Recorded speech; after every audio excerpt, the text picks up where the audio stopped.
have watched your world count me for centuries. Seconds, minutes, years, names you gave to the distance between your heartbeats. Every age had one man who tried to measure me. In this one, his name was Adrian Kael. He wasn't alone. Her name was Elara Voss, physicist, dreamer, and the only one who believed him. Together they built a machine to prove that emotion could shape reality. But on the night they tested it, she vanished. He spent the rest of his life trying to bring her back. They called him brilliant. They called him mad. And when the clock stopped at 3:33 a.m., they called it a tragedy. But that night, something else woke up. Me. He thought he'd found a glitch in physics. What he found was time. And this is how the man who tried to erase me taught me to remember. Sirens bled through the lab. Monitors flashed the same number over and over. 3:33. Glass trembled. The floor vibrated like a held breath finally breaking. "Stabilize the field!" Kael shouted, one hand on the console, the other raised against the wind that shouldn't exist indoors. "Kaelis, talk to me." "Protocol online," the assistant replied, voice dry and precise. "Resonance exceeding safe parameters. Recommendation: abort. Not tonight." He leaned into the storm of light. "Elara, wait." White swallowed the room. Silence, absolute, like the world had put a finger to its lips. Then the hum returned, low and intimate, as if the building had a heartbeat. He opened his eyes. The chamber glowed from within, gold simmering under steel. Particles, like dust, but brighter, spiraled in slow motion. "Field stable," Kaelis said. "Your heart rate is not." Kael exhaled through his teeth. "Log entry." The clock stopped at 3:33. Again. "Logged. Note. This is the third time this month." He ignored the statistic. He was staring at the curved glass where the spiral thickened, as if choosing a place to become something more. "Say her name," Kaelis offered.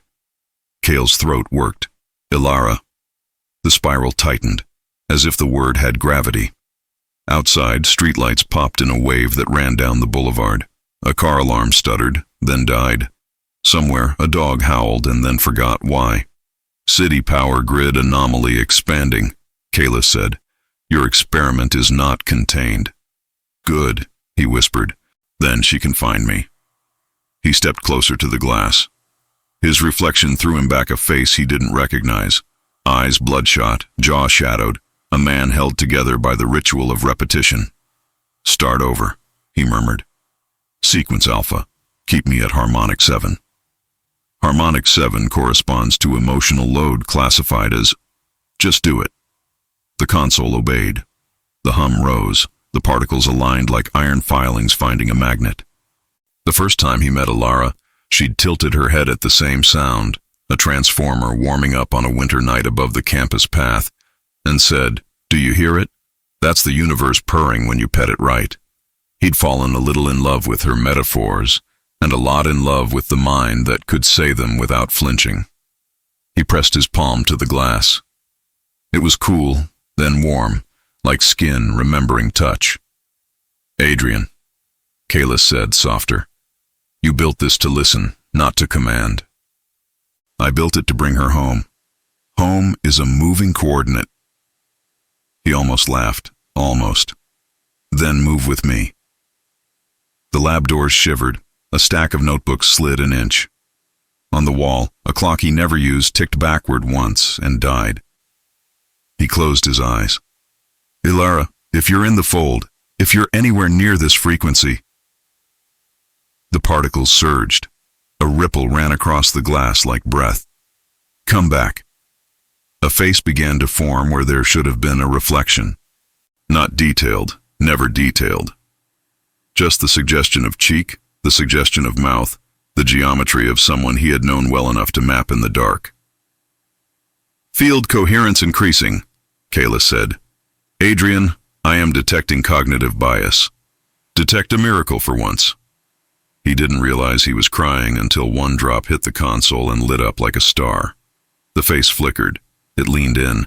His heart threw itself against his ribs like something wanting out. "Say it," Kael whispered, as if the machine had learned mercy. Say the thing that breaks you clean.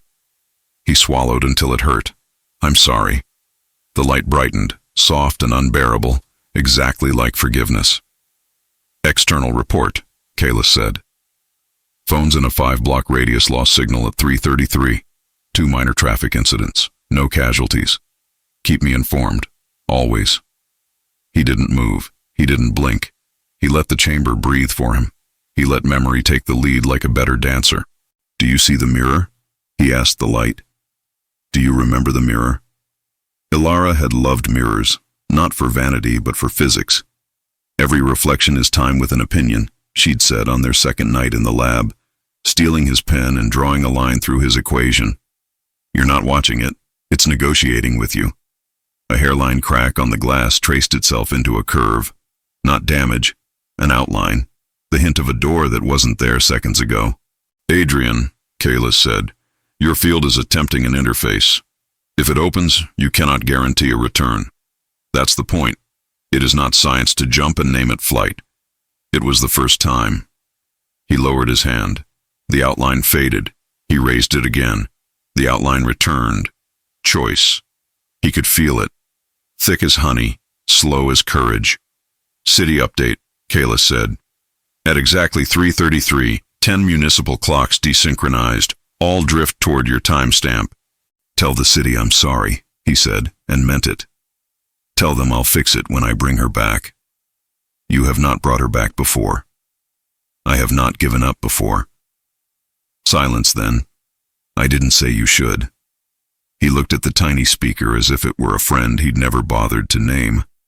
Did you just... Emotion classification is outside my design, Kael said, yet I am experiencing something adjacent to hope. The laugh came and didn't hurt. Stay with me. Always. The particles thickened again, organizing themselves around the ghost of a face. He could almost see her eyes now, the angle of the jaw, the mouth on the edge of a word. He leaned in until the glass cooled his breath. Say my name. Nothing, then everything. Adrian.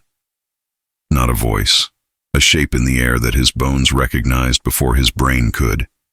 He closed his eyes. The first time she'd said it, it had been much smaller. Adrian, you didn't break the equation. You just forgot the part that forgives. He opened his eyes. The face sharpened, then blurred, then sharpened again like a camera learning to love.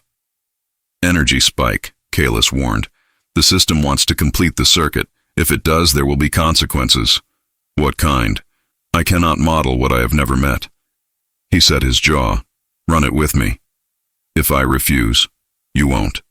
He placed both hands on the glass. Heat bled into his palms. The outline of the door brightened. Not white, not gold. Something in between. The color of a promise remembered. He thought, if this found you, stay. He didn't know why the thought came in the second person, only that it felt like a thread thrown backward through time to catch whoever needed it. Adrian, Kael said, people in the city are waking up at the same minute. Some are crying, some are laughing. No one knows why. Log it under side effects of love. Logged. He leaned his forehead to the glass. He let the hum become a lullaby. Let the room rock him like a slow train. Do you forgive me? He asked the half-formed mouth. The chamber dimmed and brightened the way a human nods. Something inside him broke cleanly, like a bone set right at last. The door outlined by the crack swelled bright. He should have been afraid. He had been afraid every other night. But fear is a habit, and he was tired of his worst ones. 3, 2, he began. No count, Kael said. Just step. He stepped. Light took him by the throat and by the hand, rough and gentle at once. For a fraction of a second, the lab was a postcard left out in the rain, colors running, edges curling. Then it was gone. The in-between had a temperature. Skin warm, grief warm, the heat of a body you remember by touch alone. He tasted electricity and salt and the memory of apples. He smelled ozone and her hair after long days in a lab that always forgot the sun. Then the light let go, and the room remembered itself. Almost. He was still in the chamber. He was not in his chamber. The consoles were older, scuffed. The chair had a tier that hadn't existed yesterday. The coffee mug on the rail was chipped, and he didn't drink coffee. He turned. A wall that should have been blank now held a photo. Him and a woman at a shoreline under a mean sky. Her face was turned away. His wasn't. "Kaelis," he said softly.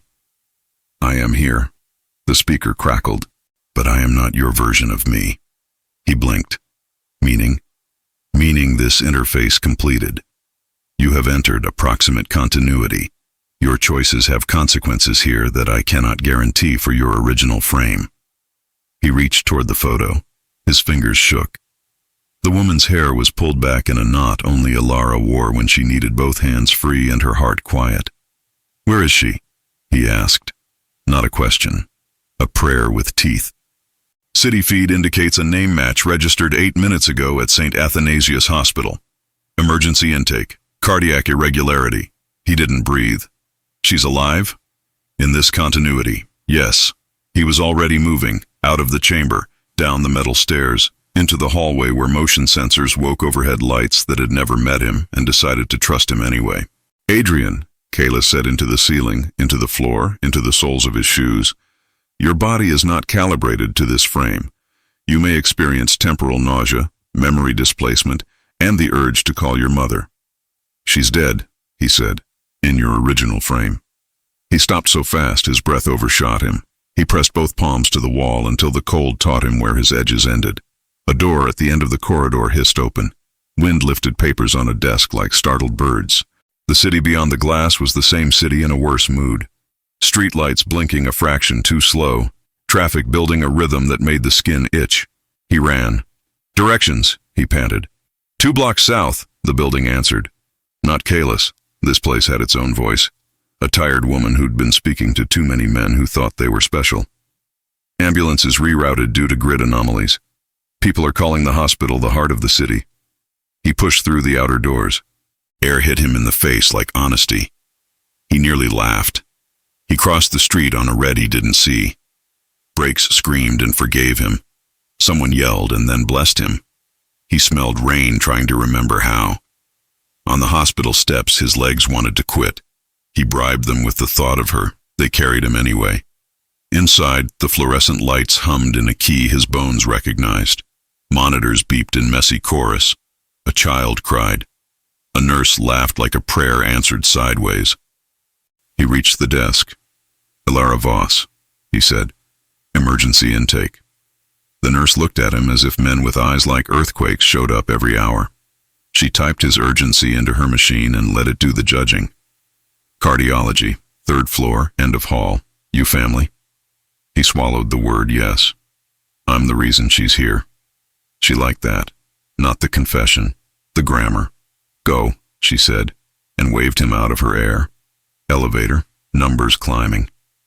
Time doing what it does when watched, performing, a little hurt, a little vain. "Adrian," Kael said in the ceiling, or in his pulse, "if she does not know you, I'll make new memories. If she knows you differently, I'll learn the man I was and become the man I should be." You are improvising reality. That's what love is. The doors opened on a floor that smelled of antiseptic and second chances. He followed the signs, then the sound, then the feeling. He stopped outside a room where the air was quieter than its share. He looked in. She lay against white that meant safety and surrender. Wires mapped the math of her heart onto a screen that believed itself objective. A strip of hair fell out of the knot like a prophecy keeping its appointment. He forgot every line he'd rehearsed. He remembered how to breathe. He stepped inside. The monitor noticed him and decided to approve. Elara opened her eyes. The universe took a step back to make room. She looked at him the way a coastline looks at a returning tide. Unimpressed, relieved, secretly thrilled. Her mouth opened on his name. It didn't arrive. Something like it did. "Adrian?" she said carefully, like a word you try on in a mirror that belongs to a hotel you didn't book. He smiled in a way that hurt. "Hi." She looked at the wires, the door, the window where Rain had finally remembered how, then back at him. "Do I know you?" He let the question kiss him where it bruised. "Not yet," he said, and it was the truest thing he'd said in any world. Behind him, the intercom clicked. Kael spoke like a librarian who'd finally read the good part. "Adrian," it said. "For the record, at 3:33 the clock stopped. At 3:37 you crossed. At 3:41, her heart chose a new rhythm." He took Elara's hand, careful not to trip the wires. Her skin was warm, not memory warm, present warm. "If this found you," he whispered, not to her, not to the ceiling, to whoever had been waiting for a sentence like this. "Stay." He didn't know if he was speaking to an audience or a god, or the version of himself that would make it through this. He only knew he meant it. Elara watched his face as if she were reading the weather. "You look like the end of a storm," she said. "And you," he said, "look like the beginning of a city." She laughed once, quiet, surprised. The monitor approved again. Somewhere else, a lab missed him. Somewhere else, a clock restarted. Somewhere else, the light decided it would forgive another day. Here, he stood still. "Tell me a secret," she said suddenly, as if testing the truth of him. He considered all the correct answers. He chose the dangerous one. "I built a machine," he said. "I thought it would stop time. It didn't. It brought me to you." She looked at him like a scientist hearing poetry and deciding, reluctantly, that it counts. "Then don't break it," she said. "I won't." Outside the window, the rain came on steady. Inside, 2 pulses learned a rhythm. He did not ask for more than that. Not yet. The world was tired of men who thought they were owed. He stood there holding the hand of a woman who might become Elara again, or someone new he'd have to love from the beginning, and he let the present tense be big enough. The ceiling speaker clicked. Kael, almost tender. "Do you want me to keep time?" He shook his head and smiled without looking away. "No, just stay." Rain scraped the hospital windows. The clocks refused to agree on a time. Kael sat beside Elara's bed, watching her breathe, as if each inhale might call another universe to order. He didn't know if she was real. He didn't care yet. "Vitals steady," Kael whispered from a small tablet on the tray. "But her neural pattern is entangled with yours." "Define entangled." "Your heart rate changes, hers adjusts. Your REM spikes, she dreams." "Dreams what?" "Unknown." Kael turned to Elara. Her eyes were closed, but her fingertips twitched, tracing invisible symbols in the sheet, the same pattern he'd seen once in the dust of the field. "Kael, what's the timestamp here?" 3:33 a.m., continuously. He blinked. "It hasn't advanced?" "No. Every system reports progress. The clocks don't." He stood, pacing. The hallway beyond the door hummed with distant panic. Intercom chatter, half-heard orders, the city losing its sense of sequence. Kael, access exterior feed. Static then. Street traffic repeating. Same cars, same passers-by, same 90 seconds looping. He felt his stomach drop. The whole sector's inside the field. You built a resonance powerful enough to fold time. You shouldn't be surprised when time folds back. He slammed his palm against the wall. "I didn't mean—" The lights flickered. A shape moved at the edge of reflection. A figure in the glass of the medicine cabinet, too tall, face obscured by glare. "Kael, tell me you see that." "I register additional light variants only." The figure raised a hand. Its outline vibrated, half static, half flame. A whisper, not through air, but inside bone. Not again. "Who are you?" Kael demanded. The reflection stepped forward. The surface didn't break. It accepted. Elara's monitor beeped twice and went still. He spun. She was sitting upright, eyes open, breathing slow. Not alarmed. Different. "Elara?" She tilted her head. "That's not what you called me last time." He froze. "What did I call you?" "You called me the Constant." He felt the world narrow to a wire. "Who are you?" "I'm what's left when you loop too far." Kael interrupted. "Adrian, her EEG is non-human." "Don't," the woman said. The voice was Elara's octave, but shaped by someone older, crueler, wiser. "Names define cages." She looked around the room, then at him. You didn't stop time. You anchored it. Now it's orbiting you. I can fix it, he said automatically. You always say that. She slid off the bed, barefoot, the EKG leads falling away like dead vines. Where are you going? To the mirror. Kael grabbed her wrist, warm, real, human. Her pulse beat opposite his. When his heart contracted, hers expanded. Opposite frequency, perfect symmetry. Elara. She smiled faintly.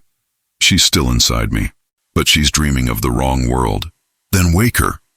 That's not how resonance works, Adrian. The hospital lights snapped white-hot, then black. Emergency reds blinked alive, painting her in alternating sin and salvation. Kaelis. Power grid collapse. Temporal drag increasing. If you don't stabilize, this frame will decay. Elara, or what wore her shape, walked toward the elevator. Kael followed. Each corridor bent a little more than geometry allowed. People froze mid-step, then reversed, then froze again. A nurse carried the same clipboard past them 3 times in opposite directions. Kael's knuckles whitened on the rail. We're inside the loop. Correction, Kaelis said. You are the loop. He turned sharply. His reflection in a window didn't turn. It stayed, watching him with patient contempt. Do you still believe this is for love? The reflection asked. He ignored it. Elara, stop. She didn't. At the end of the hall, the elevator doors opened without a sound. Inside, the space glowed amber, fluid, like the field pretending to be architecture. Don't go in there, he warned. She looked over her shoulder, the human part of her. Maybe, smiled. Every door you fear is one you've already built. She stepped in. He followed before fear could remember its job. The doors closed. The floor numbers blinked erratically. 1, 2, 3. The hum deepened until it felt like being underwater. Kaelis, status. Signal distortion. Elevators don't lead where they used to. He glanced at Elara, her outline blurred at the edges. The air smelled of ozone and her perfume. Impossible combination. Where does it lead now? Backwards, she said. Always backwards. He wanted to reach for her, to demand the truth, but his hand met air thick enough to resist. Backward, he thought. Back to what? The elevator stopped. The doors slid open on the lab. His lab, but cleaner, younger. The day before the first experiment, he heard laughter from the next room, his own and Elara's unbroken by grief. He stepped out. The air buzzed with memory. On the central console, a half-finished schematic pulsed. Resonant field prototype V1. And there, scribbled in Elara's handwriting, love is just coherence pretending to care. The version of himself at the table looked up. Same eyes, fewer ghosts. Adrian, the past him said, you look terrible. He couldn't breathe. Don't run it. Whatever you do, don't run it. The younger Kael frowned. Who are you? The elevator doors shut behind him with finality. Elara was gone. He spun, hammering the steel. Open! Kaelis's voice broke through static. You're overlapping your origin point, paradox threshold in 90 seconds. Then pull me out. Unable. You built no exit strategy. You never believed you'd fail. The younger Kael stood slowly, eyes narrowing. You're me. Listen, Kael said. She dies if you... I know what happens, the younger interrupted. She dies if I don't. Kael felt the truth cut both ways. You can't save her. You can only remember her right. The younger man smiled, cold and certain. Then remembering will have to be enough. He turned to the console and hit enter. The hum began. The first hum, the one that started everything. Kael shouted, Stop! Too late. The chamber filled with gold. The past folded into the present, then into itself. Kael felt the universe inhale. And for a heartbeat, he saw all versions of Elara, the woman, the constant, the echo, the light, converging into one impossible symmetry. Then the blast. No heat, only expansion. A sound like forgiveness shouted through a megaphone. Darkness. When he woke, he was back in the hospital. Same room, empty bed. The monitor flatlined into silence that sounded almost peaceful. Kaelis, he whispered. Here. You created stability. You lost containment. Both statements are true. He looked around. The world felt heavier, realer, as if gravity had opinions again. He touched the sheets where she'd been, still warm. What time is it? Kaelis hesitated. There is no consensus. He laughed once, dry, almost sane. Then maybe I finally broke it. Or it broke you. He stood, legs shaking. Doesn't matter. I've seen the path. The mirror. She's there. Where? He faced the window. Outside, every surface reflected light too bright for dawn. In the next fold, he said. Kaelis, do you know what that costs? He smiled without humor. Everything worth finding does. The lights flickered once more, amber this time, not red. The hum returned, softer, persuasive. He took a breath that felt borrowed and ready. If this found you, he murmured to whoever was listening, stay close. It's only going to get stranger. He walked out of the room. The monitor behind him pulsed once, then twice. Somewhere between heartbeats, the clock restarted at 3:33. The sky had lost its courage. No sunrise, no stars. Only an amber bruise stretching above the skyline like light trying to remember its purpose. Kael walked fast, coat open, eyes scanning reflections that refused to match his movements. Every block ended where it began. Every billboard blinked the same frozen minute. 3:33 a.m. He stopped at a crossing where cars waited mid-motion, their drivers' statues behind the glass. The world held its breath. He could hear the pulse of the field underneath the asphalt, a bass note older than the earth. Kaelis, he said, voice raw. Diagnostic. The reply came through the earpiece, crisp and calm. Resonant field dispersion, citywide. You've turned the grid into a tuning fork. He closed his eyes. Meaning? Meaning time is vibrating instead of flowing. He almost laughed. Then I guess I'm the metronome. Static hummed. When he opened his eyes, the air shimmered. Heat ghosts twisted into human shapes and vanished. He moved on. Storefronts repeated like copy-paste dreams. Mannequins watched him with pupils that hadn't been sculpted before. A newspaper flapped against his leg. He looked down. Every headline screamed the same thing. The day that never started. He whispered, Elara. The syllables tasted electric. The ground answered with a tremor that ran up his spine. Seismic? He asked. Negative, Kaelis said. Localized resonance keyed to your heartbeat. He knelt, palm flat on the pavement. Warm, alive. The city was breathing through him. Kael, Kaelis said, softer. You are no longer inside the field. The field is inside you. He straightened slowly. Then she's close. A flicker at the edge of vision. Across the intersection, a woman's silhouette, coat whipping in a wind that belonged only to her. Elara. He ran. Each step bent space like ripples under glass. The closer he got, the thicker the air became, until the motion of running felt like pushing through syrup. She turned, not flesh, light woven into form, her outline breaking apart and reforming faster than thought. Elara! Her eyes glowed the color of memory metal. You keep looking for a moment, she said. Moments don't love you back. I can fix this. You're still trying to fix me. She smiled, kind, tired. I'm not broken, Adrian. You are.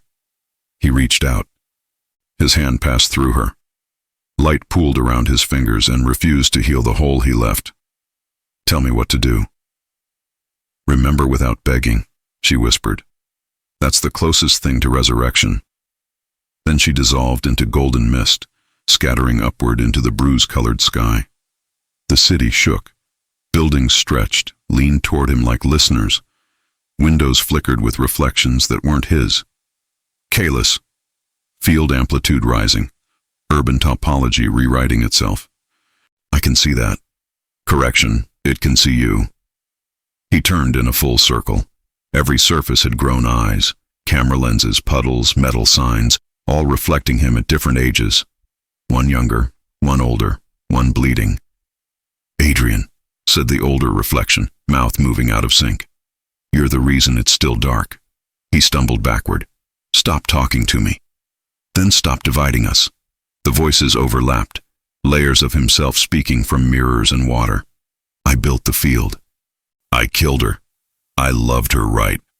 I never said goodbye." He pressed his hands to his ears. "Kaelis, shut it off. I can't. You are the emitter." He screamed, a raw sound swallowed instantly by the hum. The frequency spiked. Streetlights burst, raining glass that froze midair. Light became slow, sound became thick. He moved through fragments of brightness, the pieces of a frozen explosion waiting for permission to fall. Something tugged at him. Not gravity, not wind. Memory pulling him sideways. He blinked and was somewhere else. The city again, but younger. Billboards different. Cars from another decade. People moving, unaware of the fracture. He turned in circles, dizzy. "Where?" "Temporal echo," Kaelis said. "You slipped into an earlier frequency of yourself." "Then this is before she died." "Possibly, but the probabilities are eating each other." He didn't wait. He ran toward the university dome rising at the edge of the skyline, the lab as it once was. Every step distorted the world more. Birds froze mid-flight, clouds pixelated and reset. When he reached the gates, students crossed his path like ghosts of memory. None saw him. He pushed through doors that recognized his biometric code anyway. The lab was intact, bright, organized, humming with the kind of optimism that precedes disaster. At the center, the prototype chamber. And Elara, real, solid, alive. She turned at his entrance. "Who?" He couldn't speak. Tears burned. "Don't run the test," he said. She frowned. "We haven't even calibrated it yet." "Listen to me. It kills you." Her expression shifted from confusion to concern. "Who are you?" "I'm you. I mean..." He laughed, choking. "I'm from the aftermath." Security alarms began to whine. His presence didn't fit the ID logs. Elara backed away. "Adrian, what is this?" He stepped closer. "You said love could shape physics. You were right. It shaped everything. It shaped hell." "Call security," someone shouted from the hall. He ignored them. "Please just walk away from this experiment." She looked past him at the console. "You built it without me." The accusation landed. He shook his head. "I rebuilt it. To find you." Her eyes softened for half a breath. Then the field around them rippled. The chamber brightened on its own. The prototype had heard them, or remembered. Kaelis's voice thundered through his earpiece. "Adrian, you're overlapping your origin point. Get out now!" He grabbed Elara's wrist. "Come with me." She pulled free. "I don't even know you." The chamber roared. Gold and white light erupted, swallowing desks, glass, walls. He saw her scream, or maybe he screamed her name. Then the world folded like paper catching fire. Silence. He lay on a street again. The city older now, emptier. Rain fell upward, reversed again. "Kaelis?"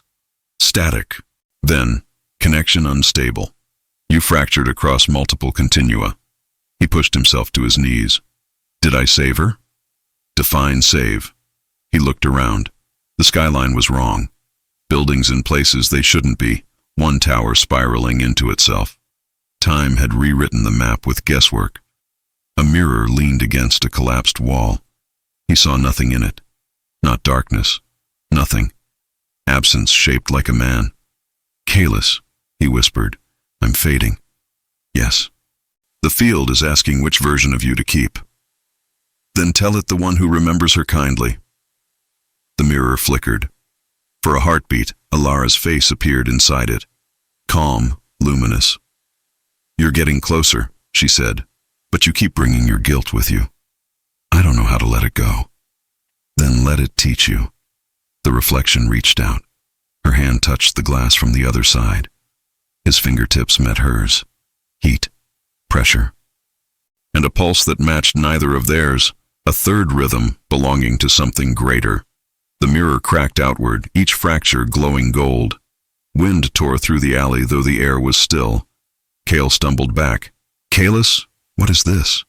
The fold rebuilding itself around the memory you just chose. The mirror is the anchor.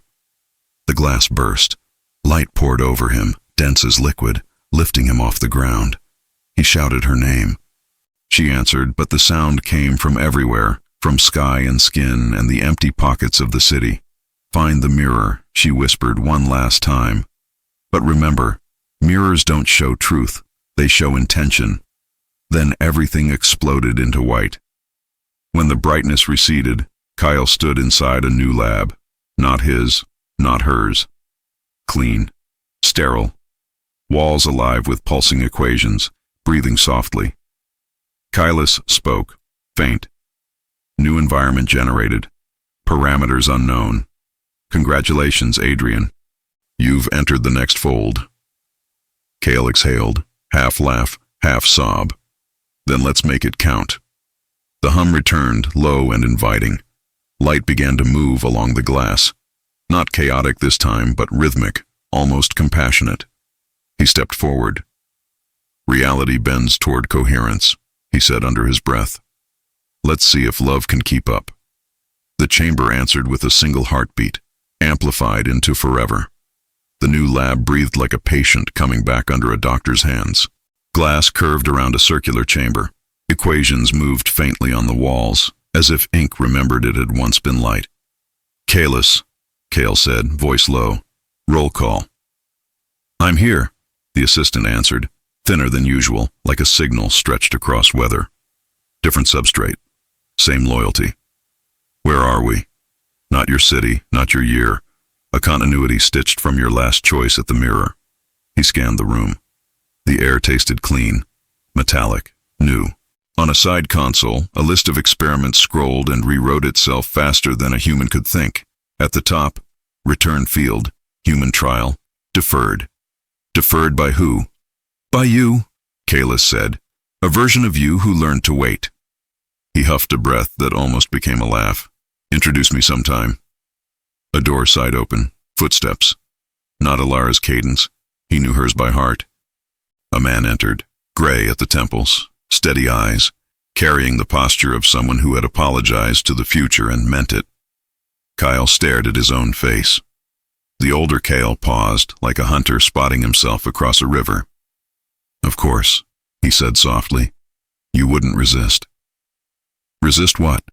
The hinge, the older said. It always brings us back to the same choice. Kael's hands curled. Where is she? Alive. A beat, but not for you. He took a step forward before he knew he was moving. Say that again. Not for you, the older repeated, not unkind. For the version who stopped trying to own the outcome. Then teach me, Kael said, or get out of the way. The older Kael didn't bristle. He looked tired, fond, unwilling to lie. You think the mirror gives you Elara, he said. It doesn't. It gives you the version of yourself she can stand to remember. The chamber behind them pulsed once, agreement in light. Kael swallowed. Open the field. You'll split the frame. I already did. The older nodded toward the glass. Then go meet the bill. Kael stepped into the chamber. The door sealed with a whisper. Gold leaked into white. The hum rose from floor to spine. Kaelis, he said, synchronized to harmonic 7. Harmonic 7 bound, the assistant replied. Warning, paradox pressure above threshold. Let it lean, he said. Maybe it will learn manners. He placed both palms on the curve. Heat gathered in his hands, then moved into his chest like a held note finally sung. The room shifted. Reflections bloomed inside the glass, dozens of him, hundreds, each with slight edits. A scar here, softer eyes there, a smile that had survived something this one hadn't. They spoke without sound. He understood anyway. Let go. Choose. Stop choosing. A new reflection arrived, Elara, but not any single Elara. She was made of possibilities braided tight enough to hurt. Her gaze met his like a lens clicking into focus. Adrian, she said, from the side of the glass that had never been in this room. Why do you keep calling me back to your fall? He exhaled her name like a secret finally permitted to breathe. Because I love you. And because you're afraid you didn't. She tilted her head. Fear is loud. The field likes loud. He pressed his forehead to the glass. Tell me how to make it quiet. By losing, a voice said behind him. The older Kael stood in the doorway to the chamber's control station, hands unthreateningly open. We tried everything else, he said. Equations, bargains, prayers we called data. The field doesn't answer precision, it answers honesty. Kael didn't turn. Then help me be honest. The older nodded once. He flicked a switch that wasn't a switch. The chamber agreed to more risk. Honesty is simple, he said. You can't both keep her and keep this version of yourself. Choose which one you want to remember. Kael's heartbeat misstepped. Elara's reflection softened, and in that mercy lay the knife. I won't survive being your punishment anymore, she said. If you call me back to keep proving your guilt, you'll keep killing me. The glass pulsed white. Truth confirmed. Kael closed his eyes. When he opened them, he spoke fast, as if delay would rot the sentence. I loved you. I failed you. I forgive me. He winced at the ugliness of it. That's the best I can do without lying. Elara's mouth quirked almost a smile. It's better than worshipping regret. The chamber shuddered. Somewhere deep in the mechanism of how the world pretends to be stable, a gear skipped and then found a new tooth. Paradox pressure dropping, Kaelis reported, surprised into warmth. Coherence increasing. The older Kael lifted his chin. Now we get the invoice. The light went violent, white to crimson in a breath. The hum thickened into a chord, the chord into a choir, the choir into a storm that had learned music. Glass bowed inward like a cathedral reverencing its god. Kaelis, Kael said, shouting against a sound that didn't use air. Status! Identity shear, Kaelis shouted back. You're separating into the choices you refuse to make. Images ripped through him. Him with Elara in a kitchen that smelled like oranges. Him alone with a chalkboard full of perfect equations. Him dead on a hospital floor. Him choosing a small good life and never learning the machine's true name. Hold to one, the older Kael called over the sound. Don't pick the prettiest, pick the truest. How do I know the difference? You've always known. The chamber walls bent past what material permits. Hairline fractures crawled outward in gold. No damage, only new maps. The reflections of him peeled off the glass and stepped into the room, becoming men with his face and different hands. They encircled him without malice, a jury that remembered being the defendant. One wore a ring, one carried a scar through the eyebrow. One had eyes uncharmed by miracles. Elara's reflection remained inside the glass, watching the circle of Adrian Kael's assemble like a council convened by consequence. The man with the ring spoke first. I chose her. The one with the scar shook his head. I chose the work. The uncharmed one said nothing. He radiated a dignity that didn't need to win. Kael's breathing went tight. I don't want to divide again. The older Kael's voice stayed gentle. You already are. Make it merciful. Elara put her palm to the glass. Look at me, not them. He did. What am I in this story? She asked softly. A woman, or a shrine to your failure? A woman, he said, always. Then let me be one, she said, not a museum you keep running tours through. The ringed Adrian lowered his eyes, ashamed. The scarred one folded his arms. The uncharmed one stepped closer to Kael and searched his face as if reading weather. Choose, the older Kael said again, no cruelty in it.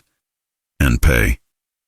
Kael looked from Elara to the three lives to the older version of himself who had learned how to lose in ways that didn't rot the soul. I choose the one who listens, he said. The uncharmed Adrian inclined his head, as though saluting an equal. The other two softened and stepped backward into the curve of the chamber, becoming light again, becoming options folded back into possibility. They didn't suffer. They simply agreed to not be today. The chamber exhaled. Crimson drained to white, white warmed to gold. The fractures sealed as veins of light. Paradox stabilized, Kael said, awed. Identity lock established, continuity, kind. Elara's reflection grew clearer until detail felt indecent.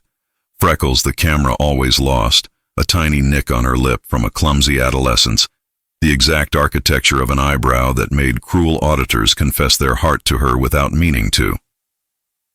Kael touched the glass. It was warm, then warmer, then not glass. His palm passed through. On the other side, the air had a temperature he had not earned and was being given anyway. She stood a step away. Not a ghost. Not a constant. Elara. Adrian, she said, and the sound didn't break any seconds. It made new ones. He didn't reach for her. He let the moment prove it could carry itself without him trying to steer. I won't drag you into my repentance anymore, he said quietly. If you come with me, it'll be forward. And if I don't, I'll love you there too, he said, and discovered the sentence didn't kill him. She smiled. The room brightened the way truth does when it's finally said out loud. Then step out, she said, nodding toward the threshold. Not into the past, into whatever we're owed next. He almost stepped. The lights died. Not a flicker, obliteration, an absence so complete it had edges. Kael, he began. I'm here, came the whisper from everywhere and nowhere. External interference. Something else wants the hinge. Cold moved into the room like an authority. The glass resolidified around his hand and trapped it. Alarms that had never been installed began to cry. A shadow walked into the lab, carrying the silence like a weapon. Not a man, not a woman, not a machine. A cadence wearing a body. It stopped outside the chamber and looked at Kael with a patience that belonged to predators and saints. Identify, Kael said, pulse suddenly animal. I am the remainder, it said, voice both near and far. What stays when you subtract love from the equation? Elara's fingers tightened in his. She didn't pull. She steadied. The older Kael stepped between the shadow and the controls. You don't belong at the hinge. The remainder smiled without mouth. Hinges are where doors forget which room they promised to serve. Kael forced breath calm. What do you want? Your undecided parts, it said. The flavors of you that rot when you pretend they're holy. Kael spoke into Kael's bone. It is a field artifact. Coalesced resentment. If it anchors, it will write the next fold. The remainder placed something against the chamber wall, a piece of mirror, small, mean, true. In its face, Kael saw the version of himself that had told the truth first. I built this to own the outcome. The mirror bit light and threw it back wrong. Elara leaned toward him. Don't fight it. Starve it. How? Choose quickly, the older Kael said. Leave it nothing to feed on. Kael looked at Elara, then at the threshold, then at his hand stuck in glass that remembered being forgiving. I choose forward, he said. With or without the prize I keep trying to steal. The chamber responded like a living thing, pleased to be believed. Heat surged through his arm, then into his chest, then out into the room. The mirror fragment cracked.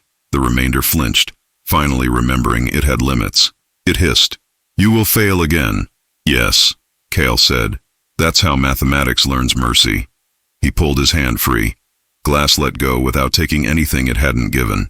The remainder stepped back into a corner of the room that didn't exist a second before and made itself smaller by deciding to be large elsewhere.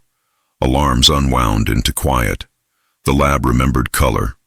Elara exhaled, something like laughter hidden inside it for a better day.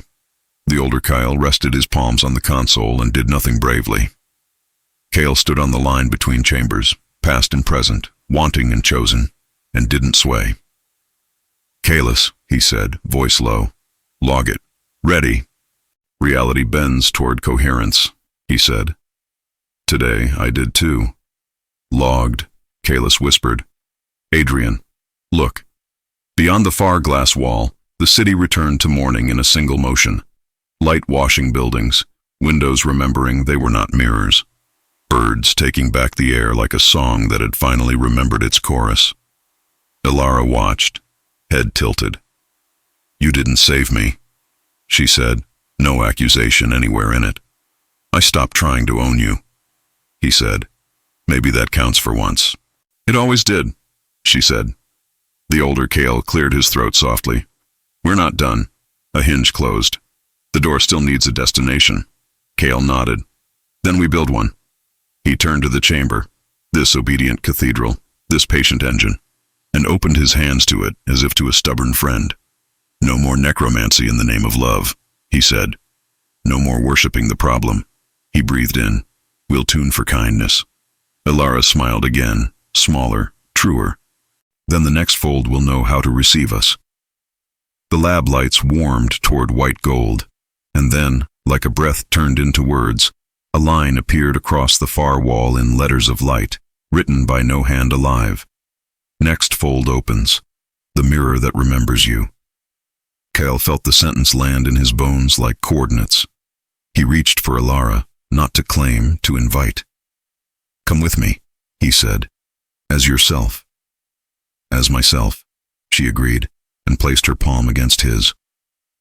The chamber brightened to the edge of mercy. "Kaelis," Kael said, heart steady. "Take us to the mirror." "Course set," the assistant replied.